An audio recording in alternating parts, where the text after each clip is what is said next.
we saw this glow of light, just this kind of a halo of a light, just kind of beaming out.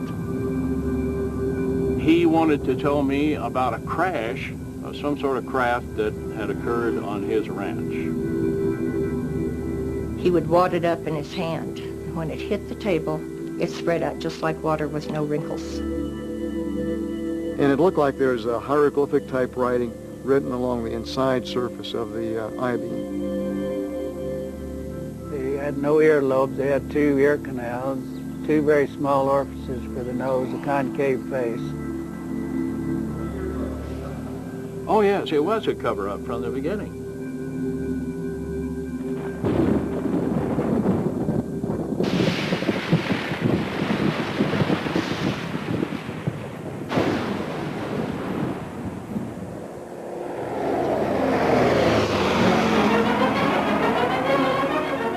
Roswell, New Mexico, 1947.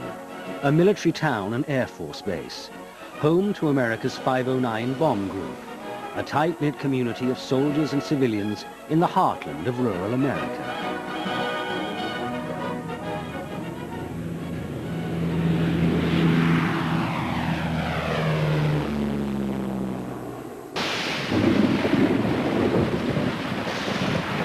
In the summer of 1947, the whole of America was gripped by a wave of sightings of flying saucers.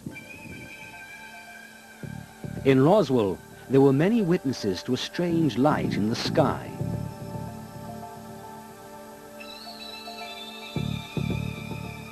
But it was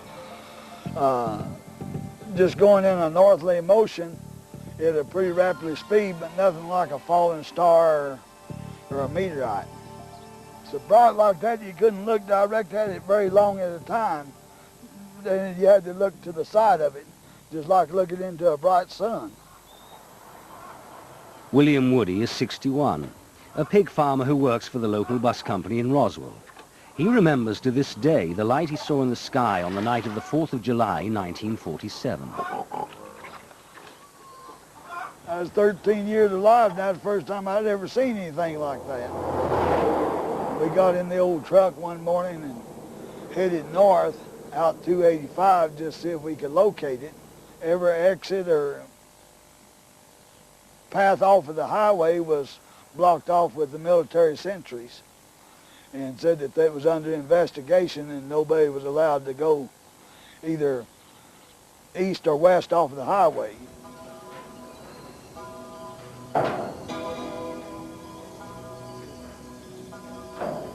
On the Foster Ranch, 75 miles northwest of Roswell, Mac Brazel, a farmhand, was on his daily rounds when he came across some strange material scattered in the fields. His sheep refused to go near it. Unable to identify what it was, Brazel traveled 20 miles to show his nearest neighbor what he had found. Loretta Proctor is 83 and still lives on the same ranch near Corona, north of Roswell. She remembers Brazel arriving on horseback with a collection of strange material. He showed us this piece that looked like plastic or wood of some kind, and he said that there was some metallic-looking stuff that when you crushed it, it just straightened right back out. It wouldn't stay crushed. And there was some beams or something that he said had kind of pinkish purple printing on it. Well, we told him it's probably a UFO and he should report it.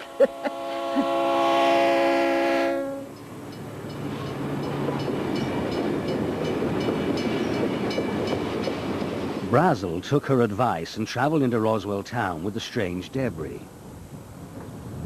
He reported his find to the sheriff of Chavez County. Sheriff George Wilcox immediately notified the local air base. Roswell Army Airfield was home to the 509, America's elite bomb group, which had dropped the atomic bomb on Japan.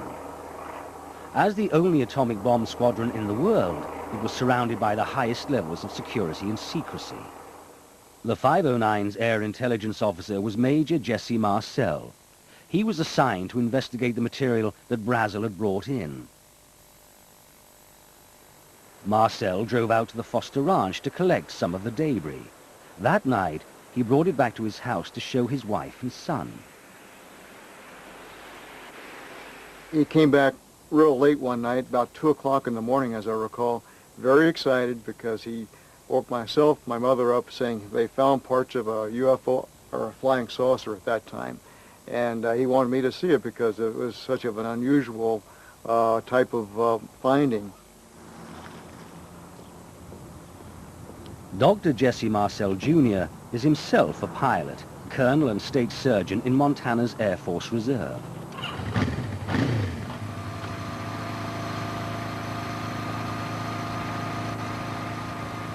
In 1947, he was 12 years old, but he vividly remembers the extraordinary nature of the material he saw that night in Roswell. As I recall, the most unusual part of the debris that I saw was the I-beam fragments, or what I recall as being I-beam, because they were very light, very strong, and they had some writing along the inside surface of this. And that was the thing that really set this apart from anything I'd ever seen before. Dan Dwyer and his colleagues in the Roswell Fire Brigade were also involved. The fireman was shown some remarkable material with curious properties. Dwyer's daughter Frankie was in the station at the time and remembers picking it up. When I would wad it up, it was like I had nothing in my hand. I couldn't feel it touching my skin. It was real weird. You'd drop it on the table and it was just like water, the way it would spread out. Meanwhile, Major Marcel brought the material he'd recovered back to Roswell Army Airfield, where the commanding officer, Colonel Butch Blanchard, surprisingly ordered his public information officer, First Lieutenant Walter Hott, to issue an astonishing statement to the press. I was instructed by Colonel Blanchard to put out a press release which in effect stated that we had in our possession a flying saucer. In essence, it said that we have in our possession a flying disc. It was picked up on a ranch, and I can't remember if I said northwest of Roswell, brought into town by Mac Brazel, a ranch foreman, and the material was flown to higher headquarters, 8th Air Force, General Ramey. It was an announcement that stunned the world. The London Daily Telegraph reported that although no details were given of the craft, the Air Force claimed that it was a flimsy construction, like a box kite. A small town in America had become the center of the world's attention. There was a tremendous amount of excitement because here I am, a little country editor in a small city in New Mexico, talking to Paris and Rome and London and Tokyo, and I can't remember all of them, spent the whole afternoon on the phone. And I know that my counterparts at the Roswell paper and probably at the radio stations did the same. But there was a lot of excitement. America was transfixed. Radio networks issued hourly bulletins. This is an actual bulletin of the time. Headline edition, July 8, 1947. The Army Air Forces has announced that a flying disc has been found and is now in the possession of the Army. Army officers say the missile, found sometime last week, has been inspected at Roswell, New Mexico, and sent to Wright Field, Ohio, for further inspection. Russia has demanded UN action to get all foreign... Major Marcel had flown samples of the material to Fort Worth, Texas, headquarters of the 8th Air Force. Here, the story would take a remarkable new turn. General Roger Ramey, the commanding officer there, called a press conference in his office. In front of photographers, he invited Major Marcel to display the material he had brought from Roswell. The base duty weather officer was also ordered to attend to explain to the press precisely what Major Marcel was holding in his hands. The general called and said, "Get your ass over here to my office. We got something here we want you to look at." And aye, sir. And he says, "If you've got a car, fine. If you haven't, get one. Get the first means of transportation and get over to my office." And when I saw that, I said, "Is that your flying saucer?" And they said, "Yeah." And I said, "Well, hell no. That's a Raven target and balloon. And if it isn't," I said, "I'd eat it without salt or pepper. I know what that is." "Are you sure?" "Yes, I'm sure. I know what that is." This is what I would like to show you. In here, this is the photograph of the debris that was seen in General Ramey's office at Carswell Air Force Base in Fort Worth, Texas. This is my father holding up what is very obviously parts of radar target with balloon debris. In here you see balsa wood fragments. You have actually parts of the balloon envelope in of itself, and you have what looks like paper-backed metal foil. And to emphasize this, this is not what was seen on the floor of our kitchen that evening or that late early morning hours in 1947. This is totally different. The implication is that Major Marcel may have been ordered to take part in a cover-up that involved switching the material from Roswell for a common weather balloon. General Ramey and the Air Force now discounted their earlier press announcements that they had found a flying saucer. The story was officially dead. But back in Roswell, those who had reported the original story found that the military were behaving somewhat strangely over what they now claimed was merely a weather balloon. Frank Joyce had been the first to announce the original news on local radio station KGFL just a few hours earlier. I got a phone call. Well, I got a number of phone calls, but the one that really got my attention was purportedly from the Pentagon. There was a young lady on the line saying, Colonel so-and-so, this is the Pentagon calling. And this was within a few minutes of it going out on the wire. And the voice on the line says, who is this? I tell him. He said, you put that story on the air about the flying saucers? And I mean, his voice was, you know, the type that really conveys menace and power. And I said, yes, I did. And he says, you're going to get in a lot of trouble for this, or made some threatening comment. And I said, look, I'm a civilian. You can't talk to me this way. You can't treat me this way. You can't tell me what to do in stories I put on the air. And he says, I'll show you what I can do. And bang, hung up the phone. And the voice at the other end of the line showed exactly what he could do to the owner of the radio station. I got a call from Washington from one of the offices of one of the senators saying, look, if you put out any stories on this thing, you're going to lose your license. And it's not going to be over a period of time. It's going to be the same day that we tell you that you're off the air. Frankie Rowe, the fireman's daughter who had handled some material, had always regarded the Army Air Force in Roswell as friends of the town.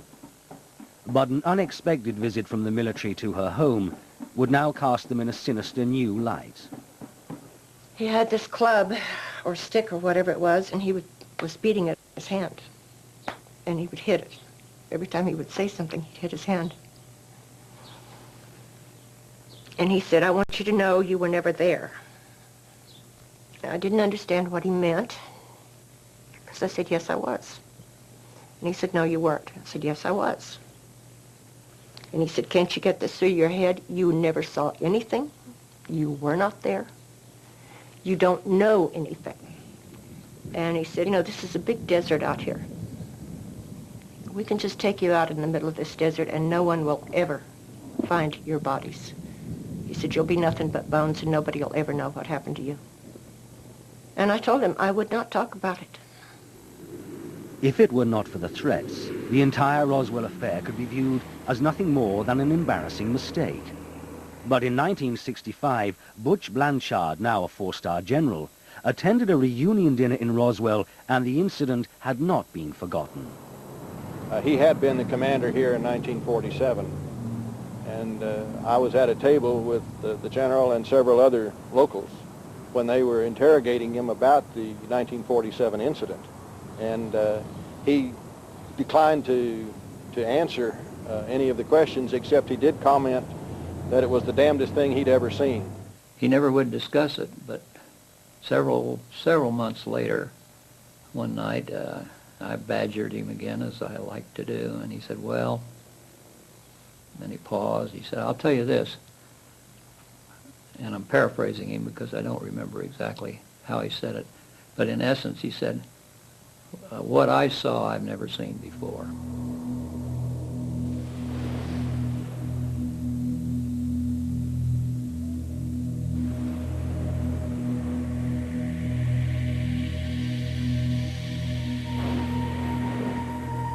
For 30 years, the Roswell incident remained a dark secret.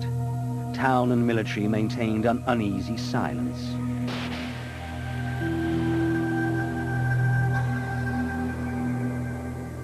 The story didn't see the light of day until 1978, when Jesse Marcel, the 509's intelligence officer, went public with an appearance on American television. I was amazed as to what I saw. The amount of debris that was scattered over such an area. It took me a while to realize that there's something strange about it. But the more I saw the fragments, the more I realized that it wasn't anything that I was acquainted with. I proved by trying to burn it, it wouldn't burn. I tried to break it, it would not break. If it was something of ours, I'm sure there would be no reason to keep it under cover that long. If it's an alien spacecraft, there's another reason why it would not never be known by anybody here until they found out more about it. I sensed that there was a cover-up someplace about this whole matter. In 1947, General Ramey's chief of staff was Colonel Thomas DuBose. Shortly before he died, he was interviewed on home video. As a retired brigadier general, he is the highest-ranking officer ever to comment on the Roswell incident. It was a cover story. The balloon part of it is the story that's to be given to the press, and that is it, and anything else, forget it. And McMullen, if you ever knew him, if you told him that he wanted to run something, he goddamn sure ran it. He knew every facet of the operation. He's a busybody. He wanted to know what the hell was going on, who was pissing on the sidewalk, and all that sort of thing. General McMullen, deputy head of Strategic Air Command at the Pentagon, was in charge of the entire operation, according to General DuBose. McMullen told me, you are not to discuss this, and this is a point of which this is more than top secret, as he said. It's beyond that. It's within my priority as deputy to George Kennedy, and he in turn responsible to the president. This is the highest priority you can exist, and you will say nothing, and that's the end of it. And Jesus, that's from the commander-in-chief, and you forgot about it. The revelations of DuBose suggest that the American Air Force did indeed have something important to hide. There's no question about that. General DuBose said that specifically to us, that the balloon explanation that the Air Force offered was a cover story. Do you get the reporters off General Ramey's back? So we have a wide body of testimony that was a cover-up. We have military witnesses saying they were sworn to secrecy. We have radio employees telling us that they were told if they broadcast their interview with Mac Brazel, they better look for a new job because they'd be out of the radio business the next day. We can show that beyond a shadow of a doubt. There's no question there was a cover-up. The question is, what were they hiding? What could the Air Force have been hiding for the last 40 years?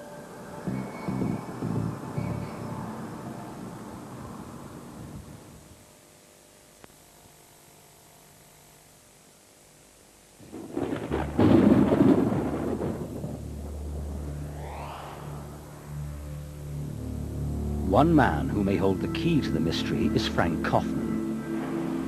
Kaufman claims that in 1947 he was a master sergeant in personnel at Roswell Army Airfield. But what was not known at the time, he says, is that he was also a covert member of a highly secret counterintelligence unit codenamed the Nine. Tonight, Kaufman reveals for the first time what he claims is the true story of the Roswell incident.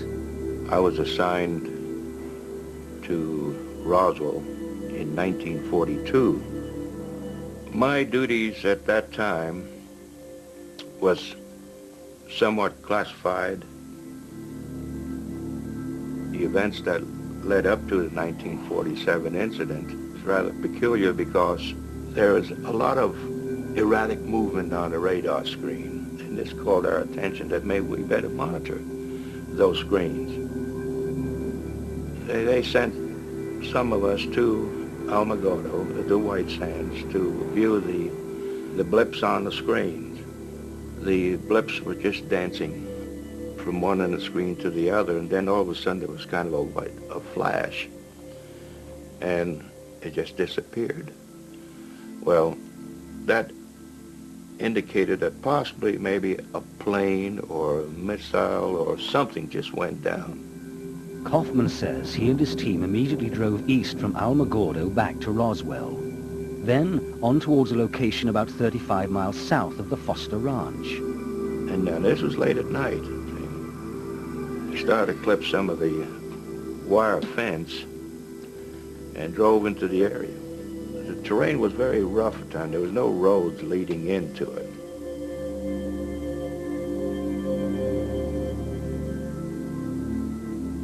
We saw this glow of light, just this kind of a halo of a light, just kind of beaming out. We got to, I guess, maybe 200 yards, maybe 300 yards from where it was.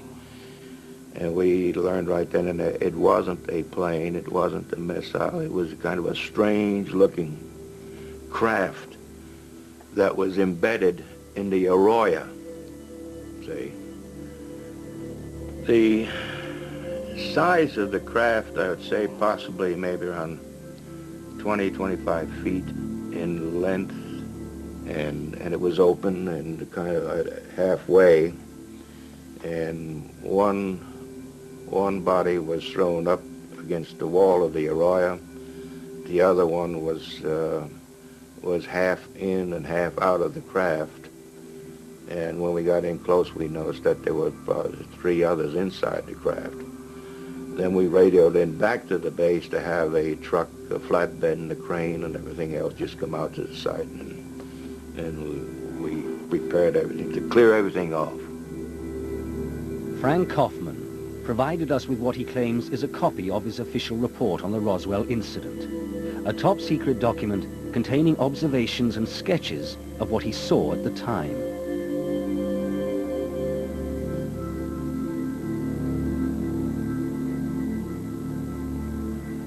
We saw panels of controls. We couldn't make them out. They were writings. We didn't know what it. We couldn't decipher it or anything of that nature. And the underbelly of the craft had a series of cells, quartz-type cells, sort of glass-looking cells, Arctic in shape.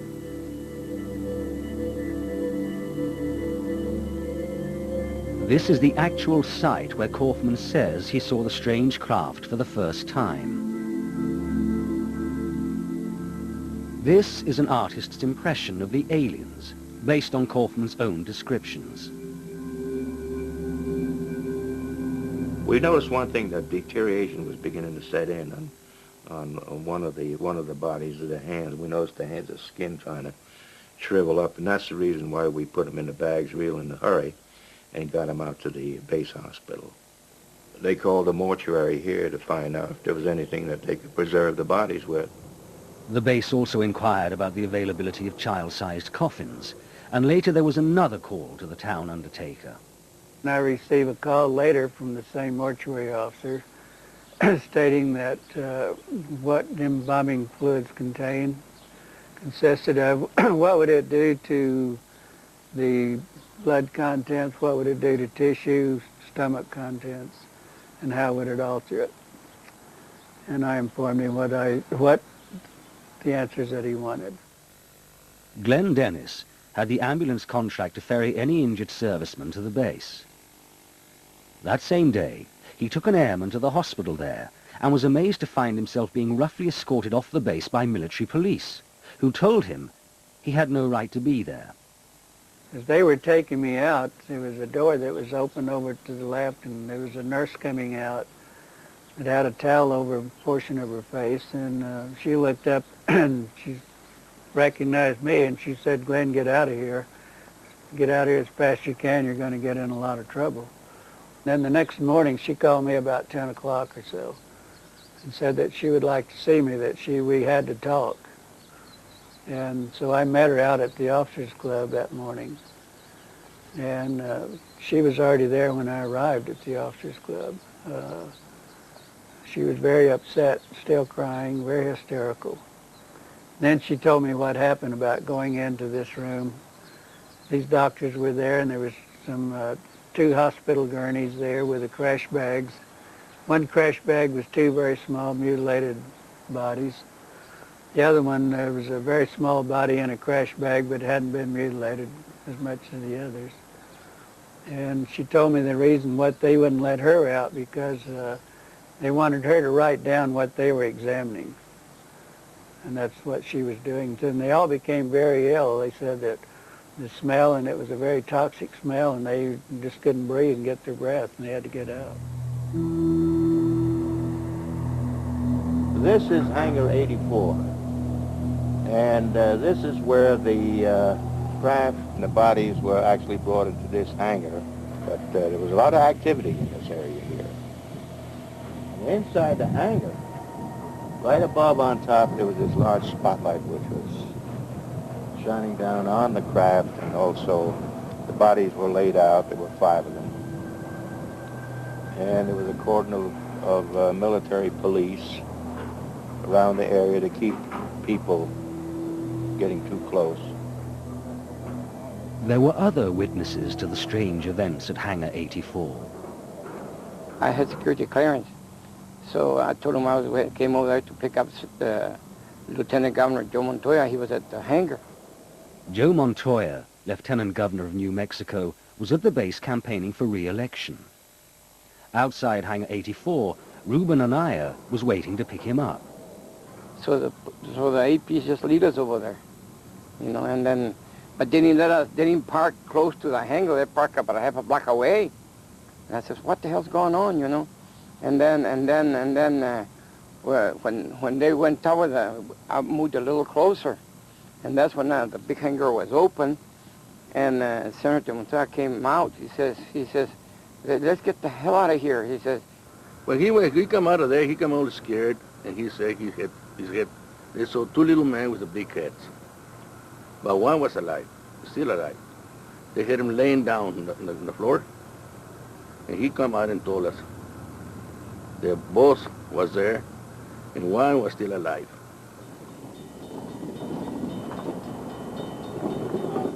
There were other witnesses with strange reports of aliens. Fireman Dan Dwyer told his daughter Frankie what he had seen. He said it did not come from this world. Did not look like anything he had ever seen. And he said there were little people out there. And Mother asked him what he meant by little people, and he said they weren't human people, but they were little people. He said there were 2 that were already dead when they got there, and they were put into body bags.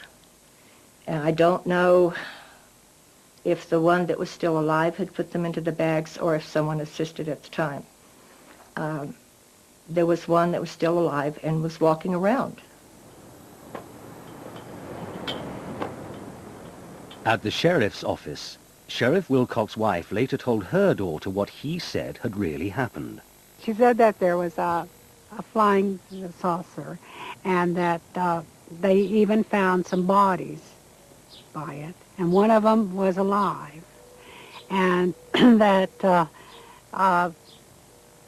the Army, Air Force had come and threatened my father and his family to not mention anything at all about it. According to Frank Kaufman, the debris and bodies were flown to Air Force Intelligence Headquarters at Wright Field. And another consignment was sent to Andrews Air Force Base in Washington. How high did it go? All the way to the president, I was told. President Truman. The fact is there is no proof, evidence, documentation, physical evidence of any sort to prove that your story is true. That's right. You have to accept it. I mean, you either believe it or you don't. I mean, see? There is no independent evidence to corroborate Frank Kaufman's story. Proving his involvement in clandestine operations, he claims, would be in breach of his military oath.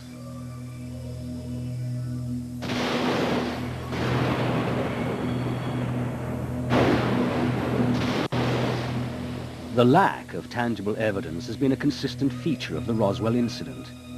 But early in 1995, sensational film, allegedly shot by an American military cameraman, appeared in London. our cameraman says that the crash happened in June. He was sent down to White Sands on the 2nd of June, 1947, and that they'd spent a week and a half clearing up the area. He also explains that when they first arrived at the site, the area had been cordoned off, and that no one went anywhere near the vehicle. The ground surrounding the vehicle was hot. He said the creatures were all laying by the side, holding onto these oblong boxes, which they wouldn't let go. And after a few hours, when the military moved in, the instruction was to move away all the loose debris and the creatures.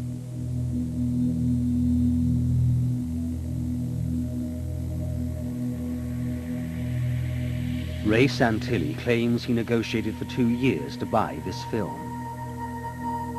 He's the only person who knows the identity of the cameraman who shot it. According to Santilli, the poor quality is explained by the circumstances under which it was photographed.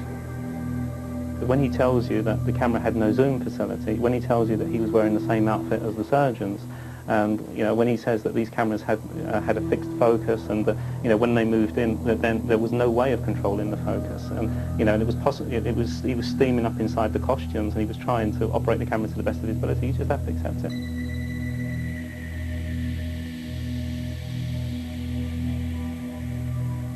But the other question is, well, why isn't it a fixed camera? Why isn't it a camera fixed above looking at the body? But then his argument is that, well, surgeons were bending over it all the time, and the only way you can get to see these things is by moving around.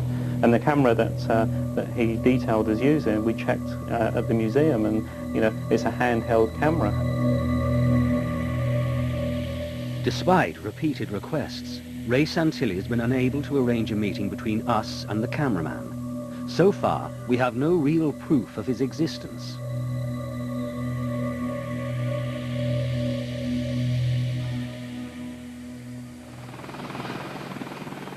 The Air Force categorically deny the existence of spacecraft and aliens.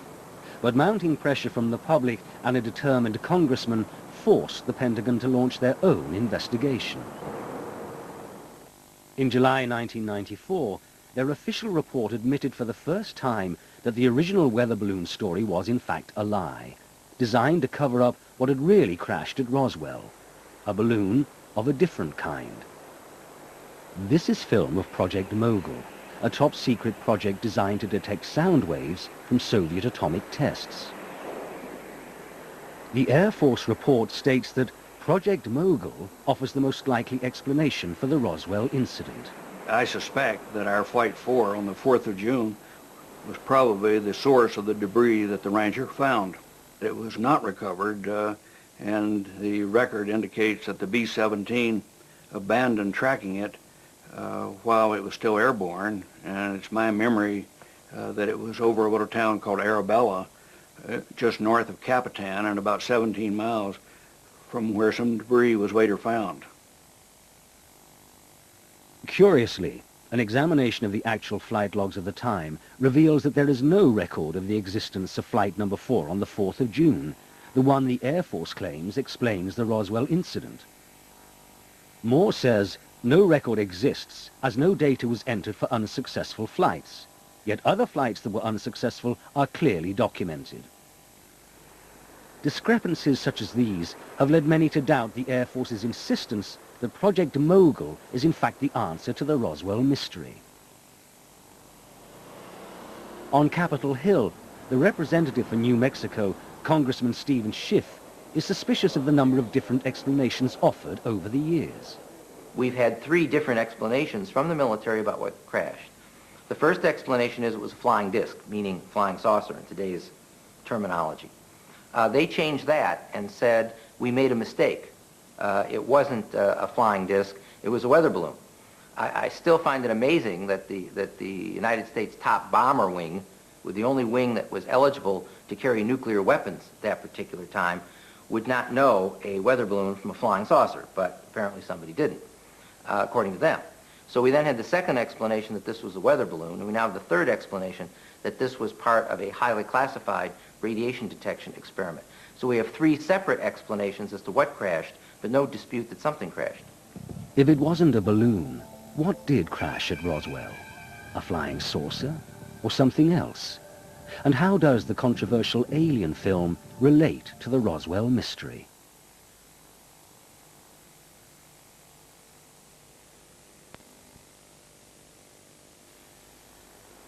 New Mexico is the most secret state in the Union. Historically, its deserts and skies have been the center for more highly classified and secret scientific projects than any other place on Earth. The suspicion is that some strange, top-secret military experiment could lie behind the Roswell mystery. 50 years ago, the first atomic bomb was detonated in the Trinity test near White Sands. This summer, stealth warplanes were still on test flights in skies above New Mexico.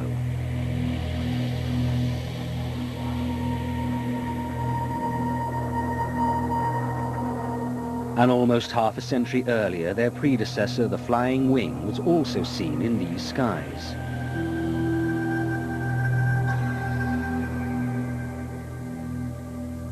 In 1947, White Sands was the location where America developed its early missile technology, with V-2 rockets captured from the Nazis. German scientists were brought here at the end of the war to develop the first stage of America's space program. Werner von Braun, the inventor of the V-2, was in charge of the operation. It is known that animal experiments were part of the American space program in the 1950s. But could there have been any as early as 1947? One series, which was known as Project Albert, which launched a chimpanzee or a monkey, a small monkey, in one of the nose cones. Needless to say, the monkey didn't survive due to some technical difficulties with the nose cone in re-entering into the Earth's atmosphere. When was that? That was probably around the late 40s and the early 50s. And this was even before the famous Ham, the space chimpanzee, which was trained over at the Alamogordo Air Force Base.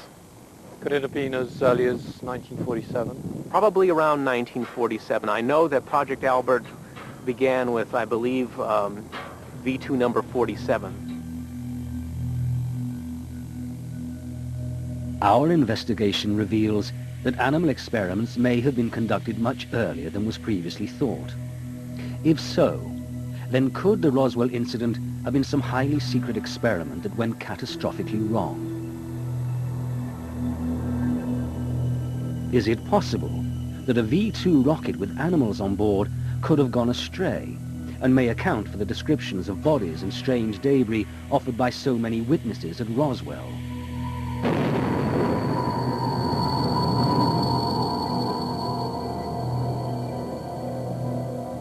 Could the metal with the curious properties at the Foster Ranch have come from a crashed V-2? We have researched our records extensively, and on that specific date and time, and even that month, we had nothing that could conceivably be within that area. We had been launching some balloons, but nothing in that particular month when the crash at Roswell occurred. And all of our rockets that we did launch could be accounted for during that time period, and there was nothing that White Sands had available at that time that could reach that far over to Roswell. As far as White Sands is concerned, we're pretty clean on this incident.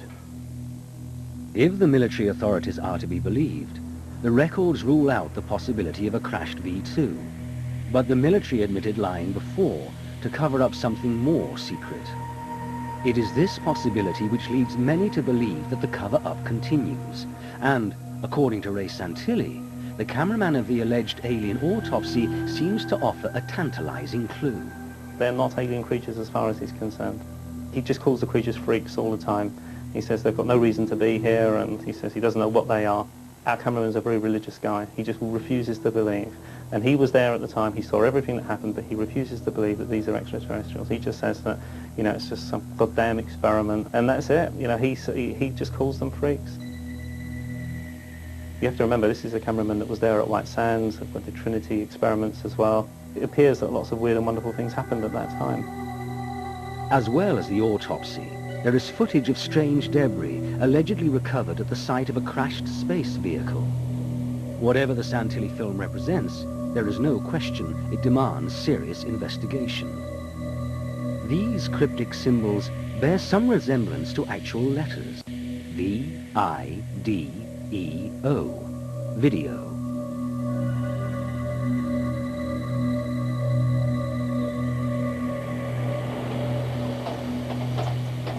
Despite doubts about its authenticity, we took the film to America to show to some of the witnesses that we originally interviewed about the Roswell incident.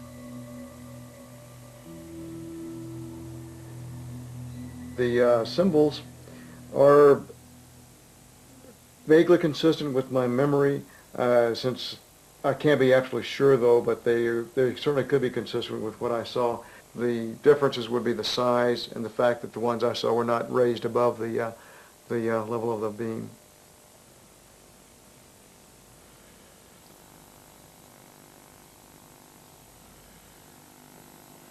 I'm trying to count the fingers in there. That's 6. I don't recall 6 fingers, though. I don't know. It could. I won't swear to it, John. I don't recall those 6 fingers, though, to be honest with you. It doesn't look too close to the Roswell incident. I can say that much. Dr. Ian West is one of Britain's leading forensic pathologists.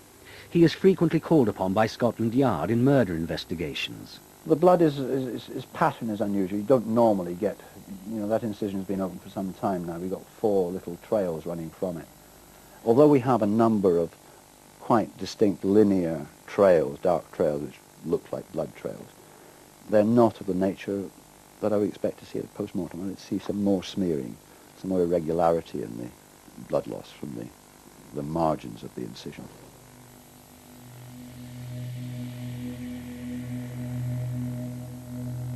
One has seen one distinctive organ removed from the upper central abdominal region.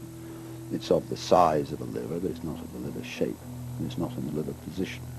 I've seen no intestines that I can distinguish. I can't distinguish the thoracic organs.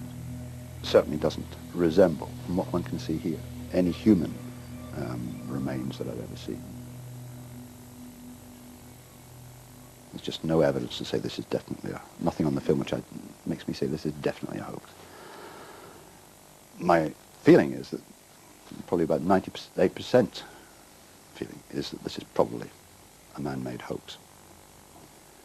I have, as I say, a 2% area where I don't know. In my opinion, I think it's a special effect. It's man-made. It's a good special effect. It's not going to be a cheap item. It's going to be, a few $100,000 probably. It's difficult to say when something like that could have been made. Certainly in the 60s they were doing things at Hammer, which were very similar. I would guess that it was not before the 60s, but sort of mid-60s I would think would be the earliest it could be. I don't think anyone could be certain that it's a special effect. I mean, how do I know what the inside of aliens look like? No one knows. I know what the inside of foam rubber and polyurethane foam looks like, and it looks very similar. Many people who are deeply suspicious about the film think that you could be behind the hoax yourself. What have you got to say to that? I'll still go back to what I said before. If someone, even if it was our company, wanted to hoax a piece of footage, why not do the job properly? Why not create something that really looks like an alien creature? Why come up with something where you've got these unnecessary hurdles of saying, well, is it human or is it not human? And in answer to your question, we didn't hoax it. Are you sure? Absolutely sure. 100% sure. I mean,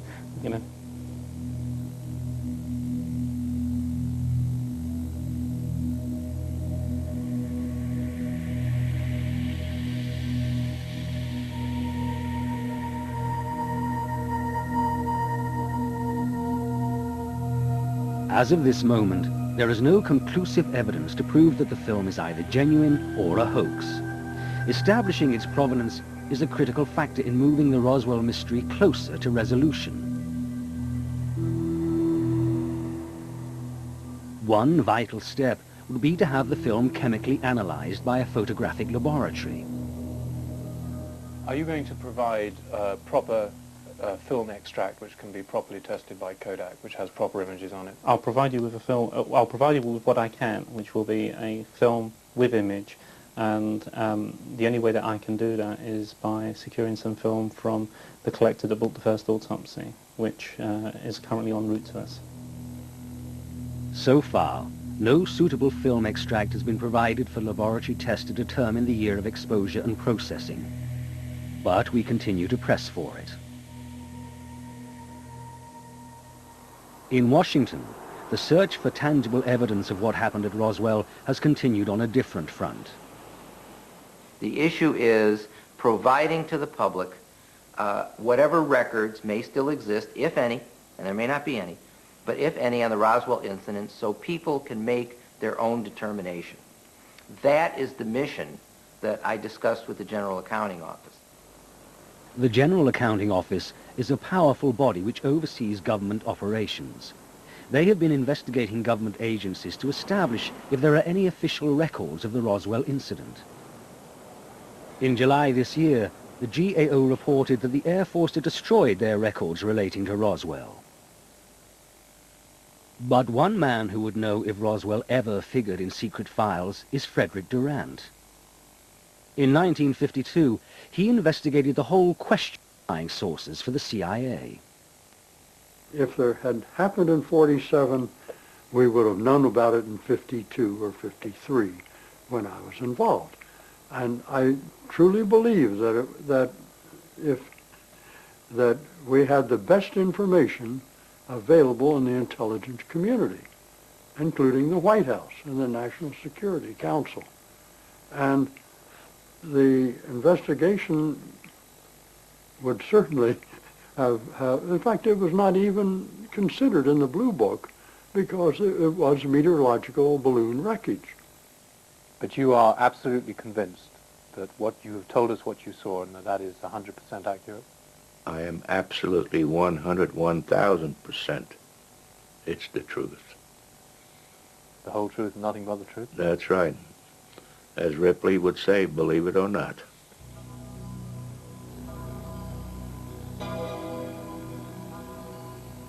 For nearly 50 years, the Roswell incident has defied all attempts at rational explanation. In the absence of any physical evidence, it all comes down to a question of faith.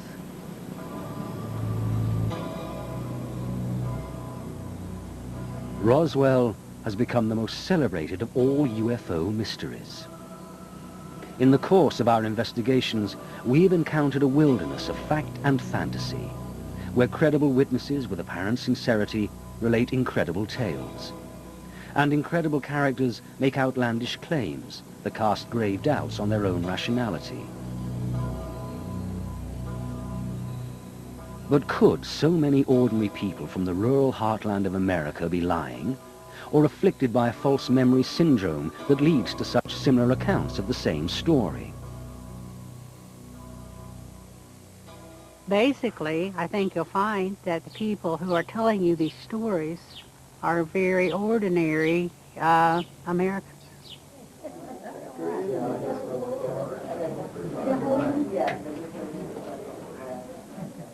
I know it happened.